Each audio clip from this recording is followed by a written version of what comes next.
یہ جو ماہ سفر المظفر ہے، یہ اولیاء کرام میں سے حضرت داتا علی حجویری رحمۃ اللہ تعالی علیہ آپ کی عرس پاک کے ایام جو ہیں اس مہینے میں ہیں، اور ہماری کوشش یہی ہوتی ہے کہ جس بھی ہستی جس بھی پرسنالٹی کا عرس ہو، شہادت، پیدائش ہو، ہم ان کی تعلیمات یہاں سے لوگوں تک پہنچاتے ہیں تاکہ ایک اویئرنیس لوگوں میں آئے۔ چونکہ ہمارے ہاں علم کی کمی کے باعث ہم نے یہ دیکھا ہے کہ آہستہ آہستہ جب سے لوگوں سے کتابیں دور ہو گئی ہیں تو لوگ جہالت کے گٹا ٹوپ اندھیروں میں دھستے چلے جا رہے ہیں۔ اللہ تعالی ہمیں علم کی روشنی عطا فرمائے۔ میری گفتگو کے درمیان میں حضرت سیدنا علی بن عثمان المعروف داتا صاحب رحمۃ اللہ تعالی علیہ آپ کی تعلیمات کا بھی ذکر ہوگا، لیکن ساتھ ساتھ جو اس وقت پرفتن دور میں مروجہ پیری مریدی کے حوالے سے ایک سلسلہ جاری ہے، وہ بھی میں مختلف کتب سے آپ حضرات کے سامنے پیش کروں گا۔ آپ لوگوں نے توجہ سے سماعت کرنا ہے۔ میں اپنی گفتگو کا آغاز میں نے تلاوت کلام الہی سے کیا ہے، جس کا سادہ سا ترجمہ ہے، مفہوم عرض کر رہا ہوں کہ جو اللہ کے دوست ہیں نا، اللہ کے دوست ہیں، اللہ کے محبوب بندے ہیں، انہیں قیامت والے دن کسی قسم کا کوئی خوف نہیں ہوگا، کوئی شرمندگی نہیں ہوگی۔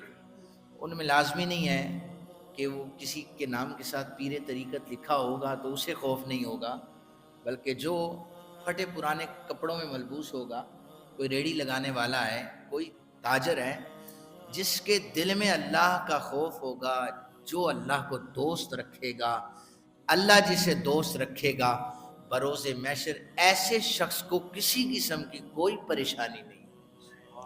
آپ نے سنا ہے نا، نفسا نفسی کا عالم ہوگا، ہر شخص پریشان ہوگا، سورج سوا نیزے پہ ہوگا، پسینے میں ڈوبا ہوا ہوگا۔ ان کیفیات میں جو اللہ کے مقربین ہیں انہیں کوئی خوف نہیں ہوگا۔ میں پہلی حدیث مبارکہ حضرت عبداللہ ابن عباس حبر الامہ ہیں، آپ کی پیش کر رہا ہوں۔ آپ فرماتے ہیں کہ نبی علیہ السلام نے فرمایا، اللہ کا دوست وہ ہوتا ہے کہ جس کے چہرے پر جو ہی نظر پڑے تو دیکھنے والے کو خدا کی یاد آ جائے۔ یہ اللہ کے ولی کی نشانی ہے۔ سامعین محترم، میں پہلے بھی کئی دفعہ عرض کر چکا ہوں، ہم اہل سنت ہیں۔ ہمارا ایسے پیر کے ساتھ، ایسے شیخ کے ساتھ، ایسے لوگوں کے جو مرشد بنے ہوئے ہیں، لوگ کہتے ہیں نا مرشد، ان کے ساتھ ہمارا تعلق ہی نہیں ہے۔ ہمارا تعلق ایسے پیر طریقت کے ساتھ ہے جو صرف نام کا رہبر شریعت نہیں ہے۔ اللہ کے قرآن نے جو نشانیاں بیان کی ہیں وہ ساری کی ساری اس میں پائی جائیں، ہم ایسے لوگوں کو اللہ کا ولی مانتے ہیں۔ قرآن جسے کہہ رہا ہے، یا جسے جو سند ہے سید عالم صلی اللہ علیہ وآلہ وسلم کی بارگاہ سے عطا ہو رہی ہے کہ نبی علیہ السلام کی سنت کا پاسدار، اللہ تعالیٰ کے احکامات کا پاسدار، اس کی زندگی میں صحابہ کرام رضوان اللہ تعالی عنہم اجمعین جیسا وہ رنگ نظر آ رہا ہو، وہ اللہ کا ولی ہوتا ہے، اللہ کا دوست ہوتا ہے۔ دوسری حدیث مبارکہ حضرت ابو درداء رضی اللہ تعالیٰ عنہ فرماتے ہیں، بے شک انبیاء علیہم السلام زمین کے اوتاد ہیں۔ جتنے بھی باطنی انتظام ہے نا، ان کے حوالے سے اہل تصوف یہ ٹرم یوز کرتے ہیں کہ زمین کے اوتاد انبیاء علیہم السلام ہیں۔ سلسلہ نبوت ختم ہونے کے بعد انہی کی امتوں میں سے اللہ نے ایک قوم کا انتخاب کر کے انبیاء کا نائب بنا دیا. وہ قوم جو ہے یہی اللہ کی دوست کہلاتی ہے اور موجودہ یعنی پیر کہلاتے ہیں, مشائخ کہلاتے ہیں. لیکن پھر آپ نے فرمایا ایسے لوگوں کو کتب کہا جاتا ہے, ایسے لوگوں کو ابدال کہا جاتا ہے. یہ نائب ہوتے ہیں, چونکہ نبی تو کوئی نہیں آئے گا, یہ صاحب کرامت ولی ہوتے ہیں, اللہ کے دوست ہوتے ہیں. آپ نے فرمایا جو اللہ کا ولی ہوتا ہے, حضرت ابو درداء کہتے ہیں, وہ فقط نماز روزے پر اکتفا نہیں کرتا کہ صرف نمازیں پڑھ رہا ہے تو اللہ کا ولی ہے, روزے رکھ رہا ہے تو اللہ کا ولی ہے. یہ حسن اخلاق میں بھی کمال درجہ رکھتا ہے, تقوی اور پرہیزگاری بھی اس میں کمال ہوتی ہے, کمزوری کے بغیر بھی عاجزی کرتا ہے. جب پیسہ بھی ہو, دولت اچھی خاصی ہو, پھر جو عاجزی کرتا ہے نا وہ اللہ کا بندہ مقرب ہوتا ہے. جب پیسے ختم ہو جائیں, پہننے کے لیے کپڑے نہ ہو, کھانے کے لیے کم کھانا میسر, بندہ کہ میں تو عاجزی مسکینی سے زندگی گزار رہا ہوں. تو حضرت ابو درداء کہتے ہیں کمزوری کے بغیر جو عاجزی کرتا ہے نا یہ اللہ کا ولی ہوتا ہے. آپ نے فرمایا کہ مسلمانوں کی خیر خواہی چاہنے والا ہوتا ہے جو اللہ کا ولی ہوتا ہے. اور اللہ کے ولی کے ذریعے زمین میں بسنے والوں کی مصیبتوں کو اللہ دور فرما دیتا ہے. اور حضرت ابو درداء کہتے ہیں کہ اللہ کے مقربین جب زمین میں ہوتے ہیں نا, ان کے صدقے سے اللہ بارشوں کو برسانا شروع کر دیتا ہے, لوگوں کو رزق کی فراوانیاں عطا ہونے لگ جاتی ہیں. اللہ کا جو ولی ہوتا ہے یہ کسی فرد پر لعنت نہیں کرتا, یہ کسی فرد پر لعنت نہیں کرتا, کسی کو یہ حقیر نہیں جانتا, اپنے سے بڑا مانتا ہے, یہ حسد نہیں کرتا, اور اس میں دنیا کی لالچ نہیں ہوتی. جو سلف صالحین سے صحابہ کرام ہوں, انبیاء علیہ السلام ہوں, انہوں نے جن نامناسب جگہوں سے منع کیا ہوتا ہے, یہ فرد بچ رہا ہوتا ہے, اسے اللہ کا ولی کہا جاتا ہے. اب یہ نشانیاں آپ لوگ لے جائیں, نوٹ کر لیں, اور پھر دیکھیں کہ آپ کے قرب و جوار میں کون ایسا بیٹھا ہوا ہے جو ان نشانیوں پر پورا اتر رہا ہے. اور جب کوئی ان نشانیوں پر پورا اترتا ہے, قرآن پھر اسے ایک سرٹیفکیٹ جاری فرما دیتا ہے. قرآن کہتا ہے لہم البشریٰ فی الحیات الدنیا و فی الآخرہ, اللہ اسے دنیا میں بھی خوشخبری عطا کرتا ہے, آخرت میں بھی خوشخبریاں عطا کرتا ہے. حضرت داتا صاحب رحمت اللہ تعالی علیہ نے کشف المعجوب میں, اب میں تیسری جو روایت پڑھ رہا ہوں, میں جس ہستی کا ذکر کر رہا ہوں نا وہ نذرانے لینے والی ہستی نہیں تھی. انگوٹھیاں اور جبے اور دستار پر ان کی زندگی نہیں گزری کہ اسی پر موہت ہو جائیں. میں جس اللہ کے ولی کا ذکر کر رہا ہوں زمانہ اسے داتا علی حجویری کے نام سے جانتا ہے. آپ صاحب کرامت بھی ہیں, آپ کے پاس علم کی فراوانیاں بھی ہیں. آپ نے جو کتاب لکھی ہے کشف المعجوب, آپ نے اس میں لکھا ہے حضرت بایزید بسطامی رحمت اللہ تعالی علیہ. اور حضرت بایزید بسطامی کون ہے؟ حضرت امام جعفر صادق رحمت اللہ تعالی علیہ, آپ کے ہاتھ پر بیعت کرنے والا اللہ کا ولی ہے. آپ فرماتے ہیں کسی نے پوچھا حضرت بایزید بسطامی سے کہ اللہ کا ولی کون ہوتا ہے, کشف المعجوب میں لکھا ہے.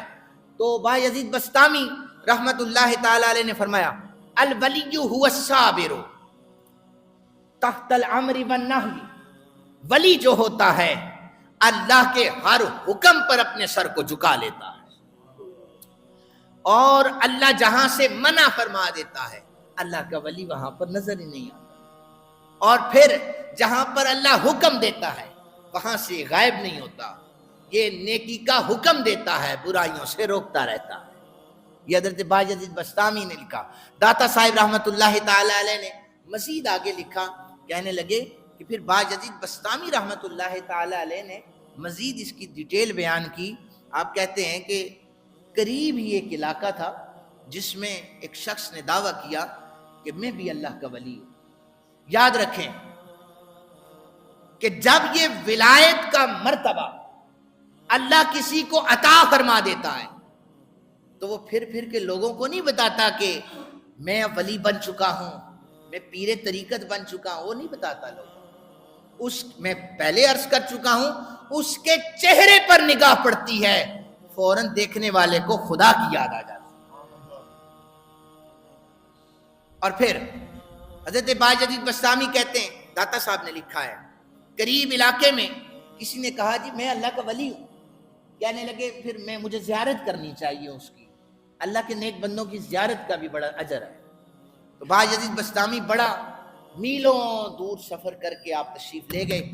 تو جب گئے تو جس شخص نے ولایت کا دعویٰ کیا ہوا تھا وہ وضو اس نے کیا، نماز کے لیے مسجد آیا، بظاہر اچھا عمل تھا، لیکن مسجد میں داخل ہوتے ہی اس نے، کچی مساجد تھی، اس نے تھوک پھینکا قبلہ رخ ہو کر۔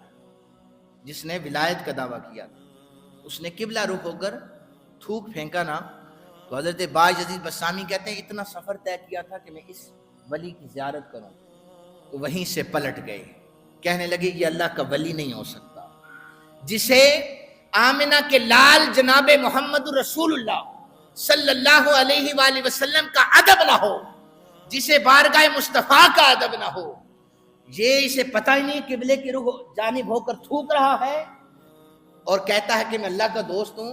ارے اگر اسے دوست بنا بیٹھے ہو اس جانب تھوکتے ہو، اللہ کی عزت کی قسم ہے ایسا کوئی ولی نہیں ہو سکتا جسے دوست کی عزت کا پاس نہ ہو۔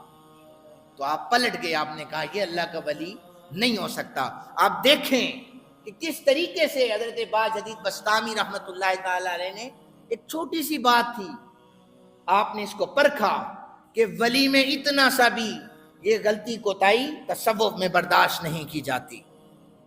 پھر اس کے بعد آپ نے جب پلٹے نا واپس حضرت باجدید، داتا صاحب لکھتے جب پلٹے رات کو حضرت باجدید کی آنکھ لگی نا، ادھر آمنہ کے لال جناب محمد رسول اللہ خواب میں تشریف لے آئے، کہنے لگے باجدید جو آج تو نے کام کیا ہے نا، اللہ نے تیرے دل کو روشن فرما دیا ہے، اللہ نے تیرے دل کی دنیا کو آباد کر دیا ہے۔ اور پھر جب بھی کوئی اللہ تعالیٰ، نبی علیہ السلام نے فرمایا کہ اللہ کا جو قرب ہے وہ نوافل کے ذریعے سے عطا ہوتا ہے۔ اب ایک بندہ فرض نہ پڑھے، نوافل کی کثرت کر دے تو اللہ کا قرب تو نہیں ہے نا، فرائض تو پہلے۔ ولی تو وہ ہے جو پہلے فرائض کی ادائیگی ہو پھر اس کے بعد نوافل کی طرف آئے۔ تو جب کوئی بھی شخص ولایت کی اس رستے پر چلنا شروع کرتا ہے وہ خود محب کہلاتا ہے، اور وہ ذات جو ہے اس کی محبوب ہوتی ہے۔ خود وہ کون ہوتا ہے؟ محب ہوتا ہے، وہ ذات محبوب ہوتی ہے۔ لیکن جب یہ مراحل طے کرتا ہے تو حضور نے فرمایا، پھر اللہ فرماتا ہے میں اس کی آنکھیں بن جاتا ہوں، میں اس کے ہاتھ بن جاتا ہوں، میں اس کی زبان بن جاتا ہوں۔ ایک وقت تھا جب یہ محب بنا اور وہ ذات محبوب بنی، لیکن جب ولایت کی منازل طے ہونے لگتی ہیں، جب بندہ دنیا و ما فیہا سے چھٹکارا پا کر فنا فی اللہ ہو جاتا ہے، اس کے ساتھ لو لگا لیتا ہے، اس کے احکامات پر اپنے سر کو جھکا لیتا ہے، پھر وہ رب کہتا ہے پہلے میں محبوب کا تو محب تھا، لیکن لے میں اعلان کر رہا ہوں میرے بندے، اب میں محب بن چکا ہوں، تو میرا محبوب بن چکا ہے۔ پھر اللہ اپنے بندے کو محبوب بنا لیتا ہے، پھر اللہ اس سے پیار کرتا ہے۔ سیدنا جبریل کو بلایا جاتا ہے، جبریل آؤ میں اس سے پیار کرتا ہوں، تم بھی پیار کرو، سارے زمانے کے دلوں میں اس بندے کا پیار ڈالو۔ یہ ہے اللہ کے ولی۔ حضرت داتا صاحب رحمت اللہ تعالی علیہ پھر لکھتے ہیں کہ حضرت باجدید بسطامی رحمت اللہ تعالی علیہ آپ کہتے ہیں میں نے 30 سال مجاہدہ کیا۔ ادھر تو آپ ایک حاجی فضل حق صاحب سے 150 میٹر کے ایک کپڑا تھوڑا سا خرید لیں، 2-3 میٹر سر پہ باندھ لیں، راجہ بازار سے 100 روپے کی تسبیح بھی مل جاتی ہے، آپ پیر طریقت بن چکے ہیں۔ باجدید بسطامی کہتے ہیں 30 سال میں نے مجاہدہ کیا، تو پھر جب مجاہدہ کیا ہوتا ہے اس کے بعد جا کر کہتے ہیں کہ میں نے لکھا کہ سخت ترین جو چیز ولایت میں سب سے پہلے حاصل ہوتی ہے اسے علم کہا جاتا ہے، اور وہ علم جب آ جائے تو پھر اس سے بھی سخت ترین چیزیں ہوتی ہے کہ اس علم پر عمل کرنا شروع کر دے۔ یہ تو ولایت کی پہلی سیڑھی ہے۔ ان کے پاس کہاں سے علم آتا ہے؟ نہ ہی انہیں دین کی بنیادی چیزوں کا پتہ ہو، نہ ہی قرآن سیدھا پڑھنا آتا ہو، نہ سیدھی نماز پڑھنی آتی ہو، لیکن کون ہے؟ پیر طریقت، رہبر شریعت۔ رہبر شریعت کا مطلب پتہ ہے آپ کو؟ شریعت کا رہبر بنا ہوا ہے کون؟ جسے سیدھا کلمہ نہیں آتا، جو احکامات قرآن سے بھی دور ہے، فرمان محمد رسول اللہ صلی اللہ علیہ وآلہ وسلم سے بھی دور ہے۔ داتا صاحب رحمت اللہ تعالی علیہ کشف المعجوب میں براگے لکھتے ہیں، علم کا ایک مسئلہ سیکھنا جاہل کے لیے ایسا ہے کہ اگر جاہل کو کہو نا کہ آگ پہ چلنا قبول ہے یا علم حاصل کرنا، وہ کہے گا آگ پہ چل لوں گا، علم حاصل نہیں کرتا۔ جو جاہل ہوتا ہے وہ کیا کہتا ہے؟ آگ پہ چل لوں گا قبول ہے، علم حاصل نہیں کروں گا۔ تو آپ نے فرمایا جو علم حاصل نہیں کرتا وہ اللہ کا ولی نہیں ہو سکتا۔ حضرت غوث پاک، غوث اعظم دستگیر پیران پیر شیخ عبد القادر جیلانی رحمت اللہ تعالی علیہ، آپ نے جو جتنے بھی علوم ہیں نا، 4 قسموں پر آپ نے ان کا انحصار کیا۔ آپ نے کہا جتنے علوم ہیں ان کا انحصار 4 قسموں پر ہے۔ پہلی قسم جسے شریعت کہا جاتا ہے، دوسری قسم جسے طریقت کہا جاتا ہے، تیسری قسم جسے معرفت کہا جاتا ہے، چوتھی قسم جسے حقیقت کہا جاتا ہے۔ پہلی قسم ہے شریعت۔ اس کی تعریف یہ ہے کہ اللہ کا جو ولی ہوتا ہے تمام احکامات جو شرعی ہیں ان کا پابند ہوتا ہے، وہ نیکی کا حکم دیتا ہے، برائیوں سے روکتا رہتا ہے۔ یہ میں وہ آپ کو وہ مواد دے رہا ہوں، یہ اپنے پاس رکھ لیں، آپ اس کو محفوظ رکھیں، پھر جو کہے نا میں اللہ کا ولی ہوں، اس ترازو پر پھر اسے تولیں۔ شریعت پر کتنا اترا ہوا ہے؟ کیا یہ امر بالمعروف کر رہا ہے، نہی عن المنکر، یہ حکم برائیوں سے بچنے کا دیتا ہے؟ دوسرے نمبر پر طریقت۔ طریقت کیا ہے؟ آپ نے فرمایا کہ شریعت کا جو باطن ہے، شریعت کی جو گہرائی ہے، جو شخص اس گہرائی میں اتر کر اپنے اللہ کے ساتھ لو لگا لیتا ہے، اسے رہبر شریعت کہا جاتا ہے، اسے پیر طریقت کہا جاتا ہے۔ جس میں شریعت بھی ہو، شریعت کی گہرائی، شریعت کا باطن موجود ہو۔ پھر اس کے بعد کہا کہ طریقت کا بھی جو باطن تک پہنچ جائے اسے معرفت حاصل ہو جاتی ہے، اللہ کی پہچان نصیب ہو جاتی ہے۔ شریعت، طریقت، معرفت، ان ساروں کے باطنوں کے باطن میں جو گم ہو جائے اسے حقیقت کہا جاتا ہے۔ جب بندہ اس حقیقت پر آ جاتا ہے وہ اللہ کا ولی کہلاتا ہے۔ پھر وہ خود نہیں کہتا میں اللہ کا ولی ہوں، وہ لوگوں کو اپنا حلیہ بنا کر نہیں کہتا دیکھو میں اللہ کا ولی ہوں، مجھے ولایت مل چکی ہے، وہ خود نہیں کہتا۔ وہ پیر طریقت، رہبر شریعت لکھنا نا فخر نہیں محسوس کرتا، پھر لوگ کہتے ہیں ہاں یہ ہے اللہ کا ولی۔ جس راہ سے گزرتا تھا حضرت بشر حافی، جانور اس رستے میں پاخانہ نہیں کرتے تھے کہ اللہ کے مقرب بندے نے یہاں پر قدم لگائے ہوئے۔ میں اس سے بھی آگے، چونکہ وقت میرے پاس کم ہے، اور یہ جو آپ کو میں نے نام بتایا نا، شریعت، طریقت، معرفت، حقیقت، آپ سوچ رہے ہوں گے یہ تو خود سے کوئی کسی نے لکھ دیے ہیں۔ حضرت غوث اعظم دستگیر رحمت اللہ تعالی علیہ نے پھر اس پر حدیث پاک پیش کی۔ آپ نے کہا یہ جو شریعت ہے یہ درخت ہے۔ کیا ہے؟ درخت ہے۔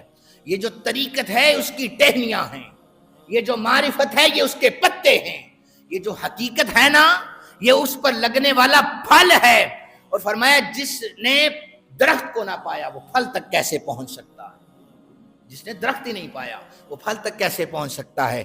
میں بڑی تیزی کے ساتھ ہندوستان کا ایک شخص محقق عبد الواحد بلگرامی، یہ ہندوستان میں علاقہ ہے، وہاں لکھنؤ کے قریب ایک قصبہ ہے، بلگرام اس کا نام ہے، وہاں پر عبد الواحد بالگرامی نامی ایک محقق گزرے، انہوں نے کتاب لکھی ہے 7 سنابل اس نام سے. انہوں نے لکھا کہ مکان کی 5 اقسام ہیں. مکان کی 5 اقسام ہیں. پہلی قسم انہوں نے لکھی ہے زمین، ایک ہے زمین کا مکان. دوسری انہوں نے لکھی ہے ہوا کا مکان. تیسری قسم لکھی ہے روشنی کا مکان. 5ویں قسم لکھی ہے فرشتوں کا مکان. اور چوتھی لکھی ہے فرشتوں کا مکان. اور 5ویں قسم جو انہوں نے لکھی ہے روح انسانی کا مکان. انہوں نے کہا زمین کثیف ہے. کیسے؟ مثال انہوں نے دی. عبد الواحد بالگرامی کہتے ہیں کہ اگر کوئی شخص یہاں بیٹھا ہے نا، تو جب اگر اس نے وہاں بیٹھنا ہے، اس جگہ کو اسے چھوڑنا پڑے گا، تب وہ یہاں سے غائب ہوگا، وہاں پر حاضر ہوگا. آپ نے فرمایا جو ہوا کا مکان ہے، ہوا جو ہے، حضرت سلیمان علیہ السلام کا تخت ہواؤں کے دوش پر اڑا کرتا تھا. یا پھر ایسا کہہ لیں ایک کیپیسٹی ہے. اگر کوئی بھی چیز ہے، فٹ بال ہے، اس میں اگر 1 کلو ہوا بھری جاتی ہے، اتنی بھریں گے. 2 کلو ہوا نہیں بھر سکتے اس میں، اس کی کیپیسٹی اتنی ہے. لہذا ہوا کے متعلق یہ ہوا کا مکان ہے. آپ جتنی روشنی کر لینا اس حال میں، تو روشنی کا مکان ہے. جتنے بلب لگا لیں، ہزاروں بلب لگائیں، یہ روشن ہو جائے گا. لیکن درمیان میں دیوار کھینچیں گے نا، تو جو دیوار سے ادھر بلب ہوں گے نا، ان کی روشنی ادھر نہیں آ سکتی. کہا جو چوتھے نمبر پر ہے نا، یہ فرشتوں کا مکان ہے. اب آپ دیکھیں فرشتہ پہاڑوں کو بھی چیر کر گزر جائے، ہواؤں کو بھی، سمندر کو بھی. طاقت یہ ہے کہ سید الملائکہ حضرت جبریل سے پوچھا تھا کہ آپ یہ بتائیں کہ سب سے زیادہ جلدی کب ہوئی آپ کو؟ تو آپ نے فرمایا سب سے تیز رفتاری میں جب میں زمین پہ آیا، وہ ایک وقت تھا جب جناب یوسف علیہ السلام کے بھائیوں نے حضرت یوسف کو کنویں میں لٹکایا ہوا تھا اور رسی کو کاٹ کر انہیں کنویں میں گرانے لگے تھے. میں سدرۃ المنتہا پہ بیٹھا ہوا تھا. جناب یوسف کنویں میں لٹکے ہوئے تھے. ادھر بھائی رسی کاٹنے لگے. بارگاہ خداوندی سے اعلان ہو گیا، جبریل جاؤ میرے یوسف کو جا کر سہارا دے دو. میں اتنی تیزی سے زمین پہ آیا، جناب یوسف کے نیچے اپنے پروں کو میں نے بچھا لیا تھا. جبریل آپ کی اتنی طاقت ہے. عبد الواحد لکھتے ہیں ہاں طاقت اتنی ہے، لیکن یاد رکھیں جب جبریل امین نے سدرۃ المنتہا چھوڑا تھا تب وہ زمین پہ آئے. یعنی جبریل جہاں تھا تو سدرۃ المنتہا پہ نہ تھا، اور وہاں تھا تو زمین پہ نہ تھا. یہ ہے طاقت. لیکن فرمایا جو روح انسانی ہے، جسے ولایت کا مقام اور مرتبہ دے دیا جاتا ہے، کہا جو حضرت سلمان علیہ السلام کی بارگاہ تھی، اور پھر ملکہ کا تخت اٹھا کے لانا تھا، تو وہاں پر ایک اللہ کا ولی بیٹھا ہوا تھا جو سلیمان علیہ السلام کی بارگاہ کا مقرب تھا، کتاب کا تھوڑا سا علم جانتا تھا. یہ انسانی طاقت تو دیکھیں کیا ہے، ولایت کی طاقت تو دیکھیں کیا ہے. کہا جبریل نے سدرۃ المنتہا چھوڑا تو زمین پہ آئے. کہا آپ کے پاس علم ہے آصف بن برخیا، اب آپ بتائیں تخت کو کتنی دیر میں لائیں گے؟ جنوں نے کہا ہم آپ کے ممبر چھوڑنے سے پہلے لائیں گے، محفل کے برخاست ہونے سے پہلے لائیں گے. آصف بن برخیا آپ کتنی دیر میں لائیں گے؟ کہا پلک جھپکنے سے پہلے تخت کو آپ کے قدموں میں لا کر رکھ دوں گا. آصف بن برخیا نے جگہ چھوڑی تھی؟ نہیں چھوڑی تھی. آصف بن برخیا وہیں پر بیٹھے ہوئے تھے. وہیں بیٹھے بیٹھے اللہ کے ولی کی طاقت یہ ہے کہ کئی ہزاروں میلوں دور سے ملکہ بلقیس کا جو تخت تھا، تخت بلقیس، وہ حضرت سلیمان کے قدموں میں لا کر رکھ دیا تھا. یہ ہے روح انسانی کا مکان، اور یہ ہے ولایت کی طاقت. آپ کو سمجھ آئیے 5 مقام عبد الواحد بالگرامی نے لکھے. اب بندہ ویسے ہی چلتے پھرتے اٹھتے ہوئے کہ میں اللہ کا ولی ہوں. اگر جس کے پاس شریعت نہیں ہے، جس کے پاس طریقت نہیں ہے، معرفت نہیں ہے، حقیقت نہیں ہے، اور میں ہمیشہ یہ جملہ بولتا ہوں میرے سننے والے خبردار، علم کی کمی کے باعث ہر نتھو خیرے کو پیر طریقت ماننا نہ شروع کر دیں، چاہے آپ کا اس آستانے کے ساتھ کتنا عرصے سے تعلق. اگر بڑے وہ کہتے ہیں نا کہ ہو نکھو نام جو قبروں کی تجارت کر کے کیا نہ بیچو گے جو مل جائیں صنم پتھر کے؟ تھے تو آبا وہ تمہارے ہی، مگر تم کیا ہو؟ ہاتھ پہ ہاتھ درے منتظر فردا ہو۔ یہ بیٹھے ہوئے نذرانے کھانے کے لیے، ابا جی نے چلے کاٹے ہوئے۔ ہمیں تو یاد رکھیں، دور دور تک میرا تو ذاتی یہ پلان بھی نہیں ہے فیوچر میں کہ میں اپنے نام کے ساتھ کوئی پیر طریقت لکھواؤں، ہمارا کوئی پلان نہیں ہے۔ اس لیے آپ لوگ بالکل میرے اس جملے کا گواہ رہنا، اس لیے کہ یہ پیری مریدی کرنا یہ آسان کام نہیں ہے، یہ دنیا کو چھوڑنا پڑتا ہے، اللہ کے ساتھ لوگوں کو لگانا پڑتا ہے، یہ ایسے مراحل ہیں۔